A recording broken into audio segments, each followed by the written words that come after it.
पुरानीपुर railway station एक ऐसा स्थान था जहां हर कोई जाने से डरता था। इसकी कहानी पुरानी थी, एक खौफनाक ट्रेन दुर्घटना जिसमें कई लोगों ने अपनी जान गंवाई थी। इस दुर्घटना के बाद स्टेशन को बंद कर दिया गया और इसे भूतिया मान लिया गया। लोगों का कहना था कि रात के समय स्टेशन पर अजीब अजीब आवाजें सुनाई देती थीं और जो भी वहां गया वह वापस नहीं लौटा। एक दिन रोहित नाम का एक युवक अपनी दोस्ती की वजह से पुरानीपुर स्टेशन पर पहुंच गया। वह अपने दोस्तों से सुनकर आया था कि वहां रात बिताना एक साहसिक कार्य है। स्टेशन पर पहुंचते ही उसने देखा कि चारों ओर अंधेरा छाया हुआ था। चांद की रोशनी में स्टेशन की पुरानी इमारत डरावनी लग रही थी। रोहित ने सोचा कि शायद थोड़ी देर यहां बैठकर कुछ रोमांच अनुभव करे। उसने अपने बैग को बेंच पर रखा और चाय की तलाश में स्टेशन के इर्द गिर्द घूमने लगा। तभी उसे एक पुरानी ट्रेन की आवाज सुनाई दी। वह चौंका और ट्रेन की ओर बढ़ा।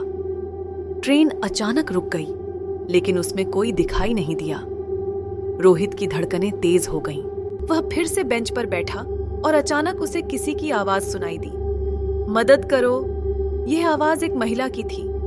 रोहित ने डरते डरते आवाज की दिशा में बढ़ना शुरू किया। वह एक पुरानी और गंदी गाड़ी के पास पहुंचा, जहां एक पारदर्शी साया दिखाई दिया। वह साया एक महिला का था, जिसके चेहरे पर उदासी और दर्द था। उसने रोहित से कहा, मैं यहां फंसी हुई हूं, मुझे बचाओ। रोहित ने डरते हुए पूछा, आप कौन हैं? यहां क्या हुआ? महिला ने अपनी कहानी सुनाई। उसने बताया कि वह एक यात्री थी जो उस भयानक ट्रेन दुर्घटना में मरी थी। उसकी आत्मा स्टेशन पर भटक रही थी क्योंकि उसे अपने परिवार से मिलना था। रोहित ने महिला की मदद करने का फैसला किया। उसने बताया कि वह उसके परिवार का पता लगाएगा।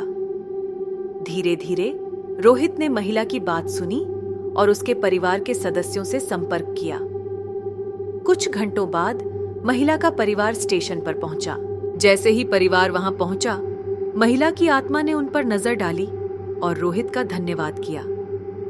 वह धीरे धीरे उनके पास आई और एक खुश मुस्कान के साथ गायब हो गई। परिवार ने उसे याद किया और स्टेशन पर शांति का एहसास हुआ। रोहित ने महसूस किया कि उसने केवल एक आत्मा की नहीं, बल्कि कई आत्माओं की शांति की कोशिश की है।